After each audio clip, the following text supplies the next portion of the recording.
Good morning. How's it going?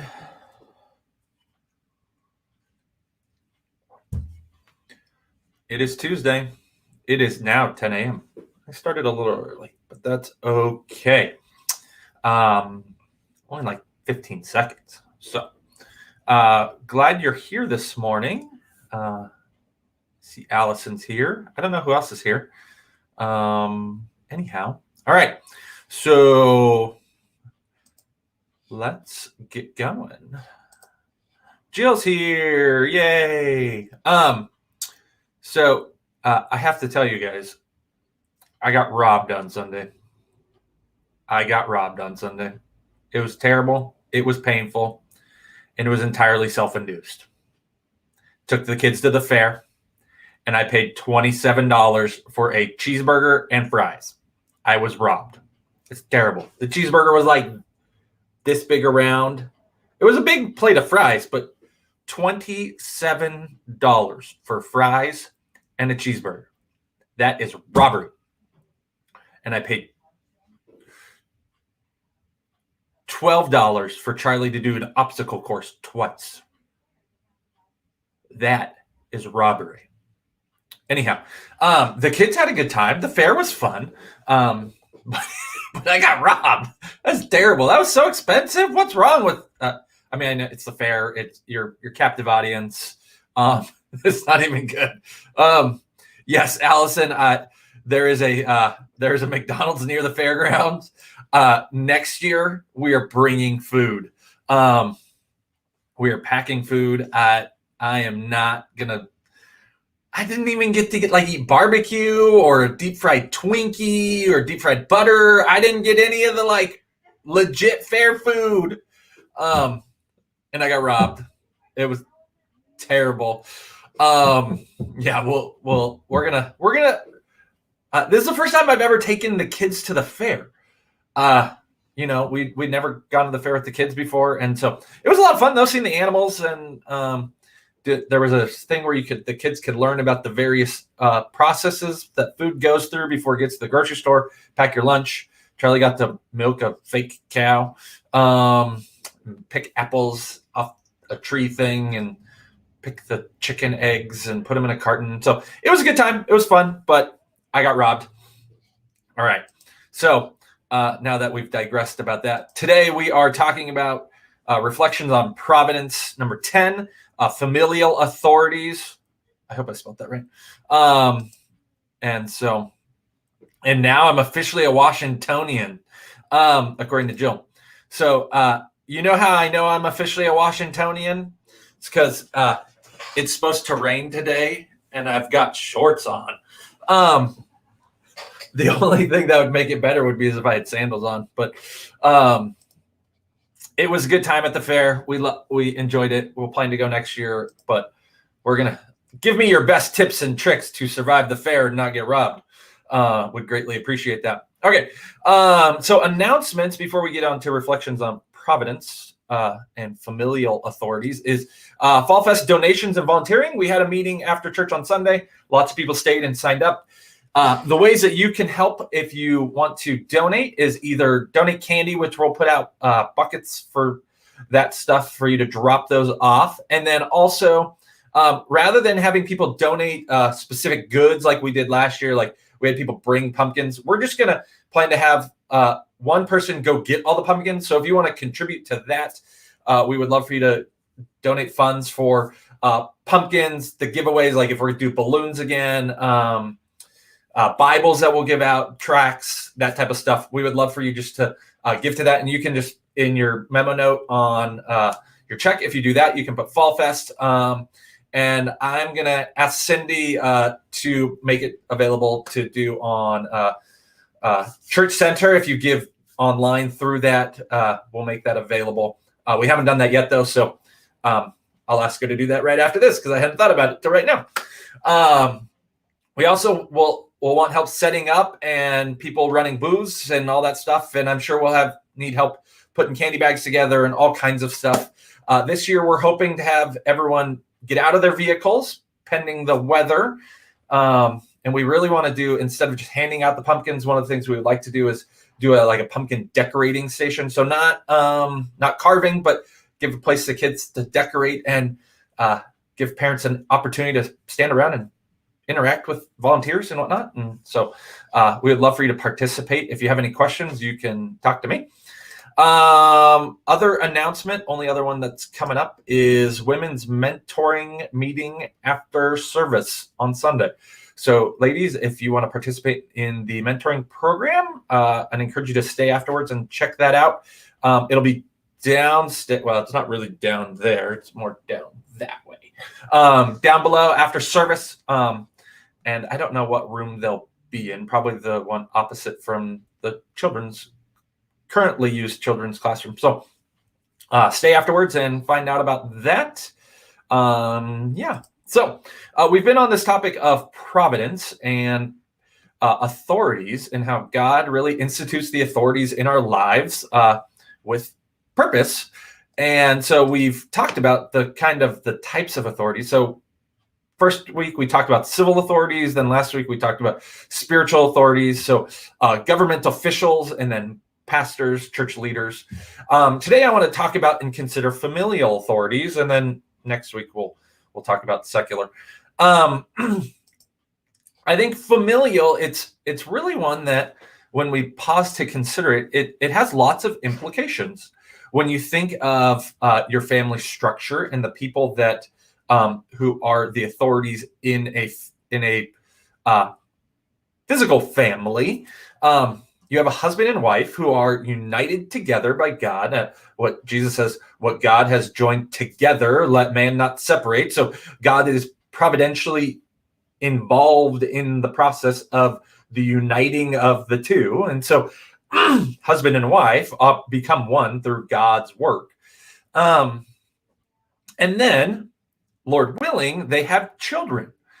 And I think what's important to consider as we consider familial authority is the authority that parents have over the children and the submission that children are supposed to make, and how parents should use that authority. When you think of your kids or you think of your parents, you had very little to do with those who those were. I had no say in who my parents were. I also had no say in who my kids were. God didn't say, "Hey, what character qualities do you want in your children? What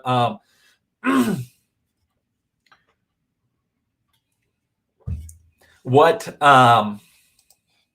color do you want their eyes to be? What do you want their favorite thing to go?" Like, God didn't say, "Hey, John, what color do you think should be Josie's favorite color?" Did he ask me that? No, but she just so happens to love the color pink and purple. We were driving in Covington yesterday, and we saw a purple house, and Josie was so excited. It's your purple house! It's my favorite color! And so I didn't get any say in that. But you know what? God had say in all of it. And when we consider that God is in the process, that God knits together in the womb of the mother, the child, he is perfectly directing and orchestrating that child for those parents, and those parents for that child. So when you think about, as parents, that God gave you the children that he gave you with purpose and intentionality. He didn't just let it go and not worry about it. No, he's actively involved in the process. So the kids you have are there intentionally by God's grace. The parents you have are there intentionally by God's grace. And so as we consider and think about the authority that God has providentially put into our life, it helps us to see and work and understand things in particular. Now, does that mean they're going to be perfect, that they're going to do everything right, they're never going to sin? No. But it means that we should look at it through purpose. Like, my relationship with my dad's not very good. God had a purpose in it. Some of you have not had very good relationships with your kids. God has a purpose in it. God is at work in that, even in the things that we would say, don't don't like this. I don't want this, but God is at work in it. Now, does that mean that God is, that is according to God's, I'm trying to think of the term. I lost the word. There are things that God permits. He has his permissive will that he allows. Those are sinful things that he allows. He does not prevent them. And then God has his declarative and divine will, so to speak. Albert Mohler does a fantastic job delineating the two. So there are times where things happen in our life that are God allows and uses and purposes to ultimately bring about the greater good. But we would not say at the same time that God is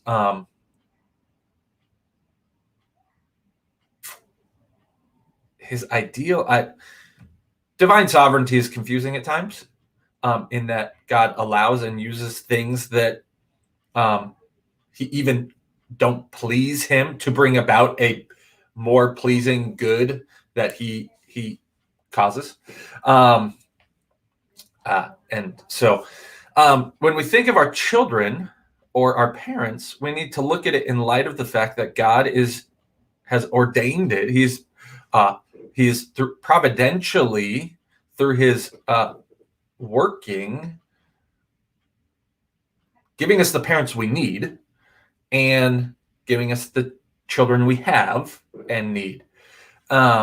He has a purpose in it. It's not haphazard. It's not accidental. It is entirely intentional. And I think this helps us as we consider verses like Ephesians 6, 1-4. Verses, this is 1 and 2. It says, children, obey your parents in the Lord, for this is right. Honor your father and mother.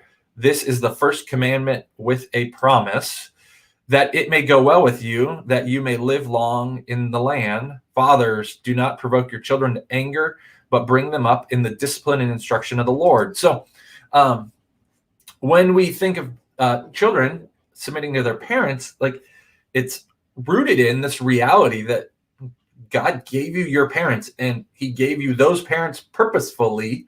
And then at the same time, parents, God gave you those children purposefully, intentionally. So fathers, don't provoke your children to anger, means that you need to live gently with them. You need to live with understanding. And so we are gifted the children we have, and they are our, we're to steward them well. And when we have our parents, knowing who our parents are, knowing who God created them to be, God uses them to direct and guide us. Now, how we respond to our parents once we are adults differs. It changes than when we were children. But God providentially is at work in those relationships. And so we need to let the knowledge that God has created and been intentional in that shape our understanding of how we respond. Again, the asterisk we always going to put is, if a parent asks a child to do something that's sinful, the child should not do it, because God does not want us to sin. And same things with civil authorities and religious authorities, spiritual authorities, and eventually secular authorities. We don't sin when an authority over us asks us to, because it's better to obey God than obey man. But when parents ask children to do something, the children should joyfully submit, because they know that God has given them those parents with a purpose. So as we continue down this path of considering providence, look at your familial relationships. You can expand this beyond just familial authorities to familial relationships. Like, when you think about it, that God knit your siblings in your mother's womb, God put that sibling in your life for a reason. He perfectly crafted them to be at work in your life, and their life and you to be at work in their life. And when we look at our family relationships through the lens of Providence, it helps us to see more purpose in it, and it helps us to ask ourselves different questions. What about my brother or sister is God using to be at work in my life? What is God using in me to be at work in my brother and sister's life? And so, I don't have a sister, but some of you do. So how is God using and created you to be at work in your siblings' lives, in your parents' lives, in your children's lives? So I hope you'll reflect upon that and think about it and consider how the Lord might be wanting to use you as he created you to be, as well as the spiritual gifts he's given you through the gift of the Holy Spirit to be at work in your siblings' lives, because it's purposeful. It's not haphazard. God was at work in Esau and Jacob before they were born. So I hope that's an encouragement to you to see the purpose in your familial relationships. And I hope you have a great week. And I will see you on Sunday. Don't get robbed at the fair next year. Okay? Bye.